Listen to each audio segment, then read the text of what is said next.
मुकाबले में इंडिया की जानिब से एक रिपोर्ट इशू की गई है।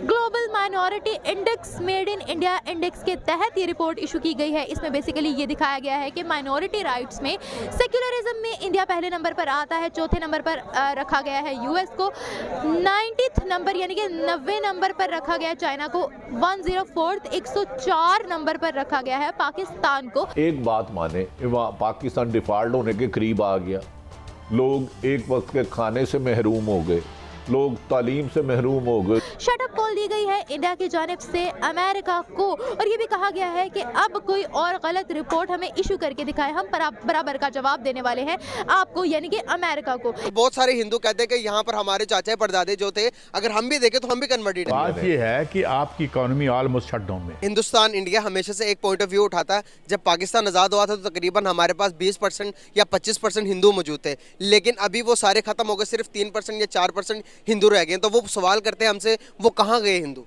तो पॉलिटिकल अनार्की जिस अरूज पे है, जिसके मुताबिक उन्होंने बताया कि कौन सी कंट्री के अंदर रिलीजन्स को ज्यादा आज़ादी हासिल है, वहाँ पर पाकिस्तान से ज़्यादा मुसलमान रहते हैं इंडिया में, ये बात आपको भी पता है। तो क्या कहना चाहेंगे, उनके मुख्तलिफ सेक्टर्स में भी वहाँ पर हमें मुसलमान मिलते हैं, उनके प्रधानमंत्री जिसको कहते हैं, पीएम जिसको कहते हैं, वो तक सिख वहाँ पर बन चुके हैं। जय हिंद दोस्तों, a very warm welcome to Hindustan special channel. America द्वारा जारी USCIRF की रिपोर्ट के एक हफ्ते बाद, जिस रिपोर्ट में धार्मिक स्वतंत्रता की सूची में भारत को काफी पीछे रखा गया था, वही धर्म, सबको साथ लेकर चलना और वैश्विक अल्पसंख्यक सूचकांक के प्रति राज्य की तटस्थता को लेकर पटना स्थित सेंटर फॉर पॉलिसी एनालिसिस द्वारा जारी एक रिपोर्ट में भारत को टॉप रैंकिंग दी गई है। पूर्व भारतीय उपराष्ट्रपति वेंकैया नायडू द्वारा मंगलवार को जारी सेंटर फॉर पॉलिसी एनालिसिस की ग्लोबल माइनॉरिटी रिपोर्ट ने यूएस को वैश्विक अल्पसंख्यक सूचकांक में चौथा स्थान दिया है। यह पहली बार है जब किसी गैर पश्चिमी देश ने USCIRF के मुकाबले रिपोर्ट तैयार की है।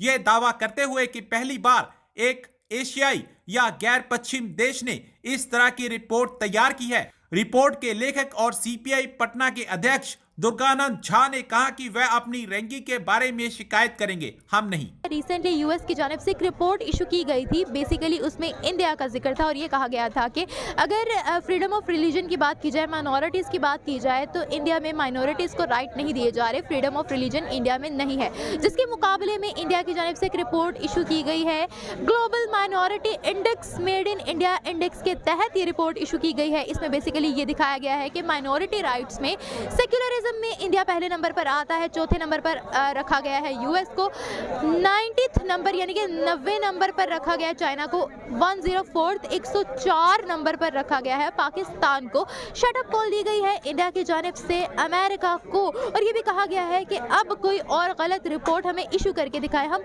बराबर का जवाब देने वाले हैं आपको, यानी कि अमेरिका को। इसके बारे में पाकिस्तानी अवाम क्या राय रखती है? मेरा आज का आपसे सवाल यह है कि यूएस ने रिसेंटली एक रिपोर्ट जारी की थी जिसके मुताबिक उन्होंने रिलीजियस माइनॉरिटीज़ के राइट्स में इंडिया को डिग्रेड किया था, कहा था कि इनमें रिलीजियस राइट्स नहीं है इंडिया में। उसके बाद इंडिया की जानिब से एक रिपोर्ट जारी की गई है जिसके मुताबिक उन्होंने यूएस को रखा है चौथे नंबर पर, अपने आप को रखा है पहले नंबर पर, और पाकिस्तान को रखा है 104 नंबर पर। इस पर क्या कहना चाहेंगे? अब देखें कि पाकिस्तान में आज तक ऐसा कभी नहीं हुआ, कराची में इतने इंडियन बैठे हैं, आज तक आपने देखा हो कोई इंतखाब नहीं, हिंदू हाँ जी, हिंदू बैठे हुए हैं। आज तक आपने देखा हो कि कभी किसी मुसलमान ने कभी किसी इंडियन को किसी किस्म का कोई हिंदू को नुकसान पहुंचाया हो, किसी किस्म का कोई नुकसान नहीं पहुंचाया। सर कुछ केसेस तो यहाँ पर भी सामने आए हैं। नहीं, कौन से केसेस हैं? मुझे यहाँ पर आपको पता है अंदरून शहर, जो अंदरून शहर कहलाया जाता है, वहाँ पर भी मंदिर तोड़े गए हैं, सिंध वाली साइड पर भी तोड़े गए हैं यहाँ पर भी मंदिर। और आपने बोला है कि वहाँ पर मुसलमान जो हैं वो सेफ़ नहीं है। सर एक्सट्रीमिज़म के केसेस हमें ना हर जगह नज़र आते हैं, वहाँ पर पाकिस्तान से ज़्यादा मुसलमान रहते हैं इंडिया में, ये बात आपको भी पता है। तो क्या कहना चाहेंगे, उनके मुख्तलिफ सेक्टर्स में भी वहाँ पर हमें मुसलमान मिलते हैं, उनके प्रधानमंत्री जिसको कहते हैं, पीएम जिसको कहते हैं, वो तक सिख वहाँ पर बन चुके हैं। सर आपसे एक बात यहाँ पूछना चाहूँगी, आप मानते हैं कि सोशल मीडिया जो है वो हाइप क्रिएट करता है और चीज़ों को बढ़ा चढ़ा कर बताता है, ये मानते हैं आप? हाँ, ये तो बात है कि ये बात है ना? जी बिल्कुल। इतनी सी बात होती है और हमें कितनी शौक कराई जाती है। बिल्कुल ऐसा ही है, हमारा मीडिया इसी तरह ही है। हमारा मीडिया लगा लें, जहाँ पे भी जो मीडिया है बात को बढ़ा चढ़ा के उन्होंने पेश करना होता है ताकि वो न्यूज़ बिके, ये आप मानते हैं? जी। ठीक है। अच्छा अब आप ये देखिएगा वहाँ पर मुसलमानों की पॉपुलेशन पाकिस्तान से भी ज़्यादा है, ठीक है। अब वहाँ पर ना मोदी जी की एक बहन बनी हुई है, बचपन से ही उनके साथ पली बड़ी है, खेली है, मुसलमान है, वो राखी बांधती हैं उनको, उनका इंटरव्यू भी किया गया है और बड़ा ही उनके आपस में अच्छे ताल्लुकात है। फिर गुजरात जो जिसको जहाँ कहा जाता है कि मोदी जो है वो गुजरात का कातिल है, गुजरात के ही मुसलमानों के साथ उनकी इतनी अच्छी रिलेशनशिप है कि आपस में गले मिल रहे होते हैं। वो आपको पता है वहाँ पर एक मंदिर की ओपनिंग हुई है जहाँ पर मुसलमान भी हिंदुओं के साथ उस मंदिर की ओपनिंग की है।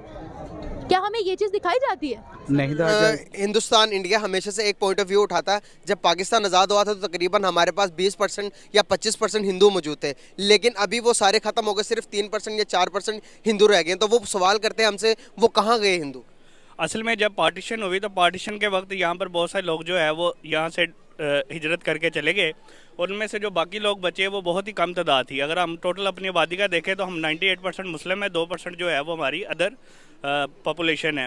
वही बात कर रहा हूँ आपको, पार्टीशन के बाद की बात है। जब पार्टीशन हुए तो एक रैंक जारी हुआ जिसके अंदर पाकिस्तान का जो सबस रंग था वो तकरीबन ज़्यादा, और जो कि सफ़ेद रंग था उसके मुताबिक हमें माइनॉरिटीज़ में हमें बताया जाता था 25% माइनॉरिटीज़ है, लेकिन वो कहते हैं कि हिंदू कहाँ गए, 25 जो कि 15% 20% हिंदू थे वो कहाँ गए। सवाल करते हैं, हम इसका क्या जवाब देंगे? मेरे ख्याल में ये एक स्टैटिस्टिक्स है। स्टैटिस्टिक्स के हिसाब से अगर देखें तो जैसे जैसे आपकी पॉपुलेशन हमारी 20 करोड़ 22 करोड़ चलेगी 8-10 करोड़ से, तो जब वो 22 करोड़ पे गई तो उसकी परसेंटेज डेफिनेटली कम हो गई, क्योंकि स्टार्टिंग में जो उनकी परसेंटेज थी वो 2% थी। अगर अभी वो इसी पॉपुलेशन के हिसाब से वो बढ़े और ये हम पॉपुलेशन के हिसाब से 22 करोड़ हुए तो ये स्टैटिस्टिक्स के लिहाज से 2% जो है वो जो उनकी आप बता रहे हैं जिस हवाले से, वो मेरा ख्याल है शायद एक यही वजह है कि स्टैटिस्टिक्स पॉइंट के हवाले से अगर आप इसको चेक करें तो ये जो है वो पॉपुलेशन उतनी ही होगी जिस ग्रोथ से हम बढ़े, हमारी ग्रोथ की परसेंटेज उससे ज़्यादा बढ़ी, क्योंकि हमारा जो वॉल्यूम है हुजम है वो ज़्यादा है। सर यहाँ पर कोशिश किया जाता है कि आप और मैं भी और बहुत सारे हिंदू के इंटरव्यू किया मैंने भी, वो कहते हैं कि भाई कि यहाँ पर जब मुस्लिम से मिलते हैं तो वो जब हमारा नाम सुनते साथ ही वो अलग से रिएक्ट करते हैं, वो हमें कोशिश करते हैं कि कन्वर्ट करवा ले ताकि हमारे रिलीजन्स में आए। और बहुत सारे हिंदू कहते हैं कि यहाँ पर हमारे चाचा परदादे जो थे, अगर हम भी देखें तो हम भी कन्वर्टेड हैं, हमारे बैग से हम वो सैयद तो नहीं है ना, हम कन्वर्टेड हैं। तो कोशिश करते हैं कि मुस्लिम के कन्वर्ट करवाया जाए। तो बहुत सारे लोगों ने ये भी कहा कि किसी ने ज़बरदस्ती कन्वर्ट किया हुआ, इसमें कितनी सच्चाई है? मेरा नहीं ख्याल कि इस्लाम जो है वो आपके अब से या इससे पहले भी कभी इस लिहाज से इस्लाम फैला है। तो देखें कि अगर इंडिया को ग्लोबल रिलीजन इंडेक्स ने पहले नंबर पर रखा, कहा है कि माइनॉरिटीज़ जहाँ पर जितनी इंडिया में आज़ादी है कहीं किसी भी कंट्री में आज़ादी नहीं है, इसको कैसे देखते हैं आप? इसको सबसे पहले तो डिनाई करता हूँ कि ऐसा बिल्कुल नहीं है। सॉरी मैं आपको कट कर रहा हूँ। अगर देखा जाए तो इंडिया की आबादी 1 अरब 35 करोड़ की आबादी है, वहाँ पर मुसलमान पाकिस्तान से ज़्यादा रहते हैं। अगर देखा जाए तो नॉन मुस्लिम के साथ पाकिस्तान जो कि मुसलमान है वो माइनॉरिटी में है, समझ रहे? अगर इतने ज़्यादा 1 अरब हिंदुओं के साथ रह के 35 करोड़, तो छोटी सी बात है, एक थॉट अलग, एक रिलीजन पॉइंट ऑफ अलग, एक खुदा को मानने वाले अलग, सोचे रखने वाले, तो छोटे मोटे लड़ाई झगड़े होने की तो आम सी बात है या नहीं? आप बताएं, ईमानदारी से बताएं। जी ये मैं आपकी बात